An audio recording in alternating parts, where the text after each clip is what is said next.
Robin Padilla may isang nakakagulat na revelasyon ukol sa naging lihim na anak nila ni Cathryn Bernardo at Daniel Padilla. Tila nitong mga nakaraang araw lang ibinahagi sa social media ng showbiz couple na Katniel na sila nga nito ay hiwalay na. At kasabay nga ng pagputok ng balitang paghihiwalay ng mga ito ay kumakalat naman ang usaping nagbunga nga ang pagsasama nila Cathryn at Daniel matapos ang 11 years. Ayon sa source, taong 2020 nga daw ipinanganak ito ng aktres at 3 years old na nga ito sa kasalukuyan. Ayon pa sa balita, nagtungo pa itong ibang bansa para doon manganak at para umiwas umano sa issue. Dahil ayaw nga ni Daniel na i-showbiz pa ang kanilang personal na buhay ni Cathryn, lalo na ang kanilang pagpapamilya. Sa ngayon nga daw ay nasa pangangalaga nga ni Cathryn ang kanilang panganay na anak ni Daniel. Dahil noong mga panahon nga ng pandemic ay nagkaroon pa nga din daw sila ng misunderstanding ni Daniel.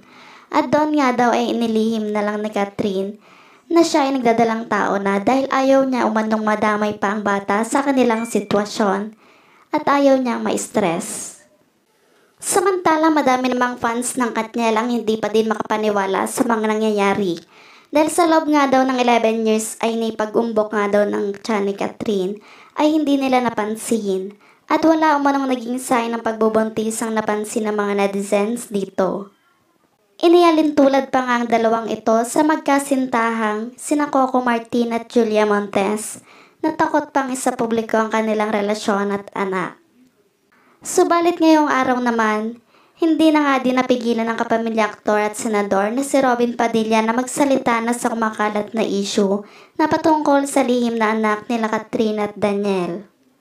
Ayon kay Robin, wala na umanong dahilan pa para itago sa publiko ang katotohanan dahil legal naman ang relasyon ng dalawang ito at ngayon nga ay hiwalay na.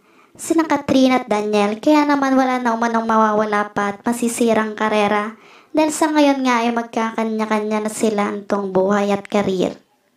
Dagdag pa ni Robin na sa poder nga daw ngayon ang pamilya ni Cathryn ang bata.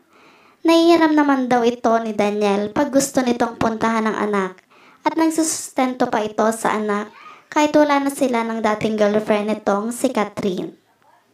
May mga savings mga daw si Daniel na inilalaan para sa kanilang anak ni Cathryn. Kaya minimake sure na nga daw ng dalawang ito ang magiging future ng kanilang anak. At bago pa man daw, sana nito may kasal na sana.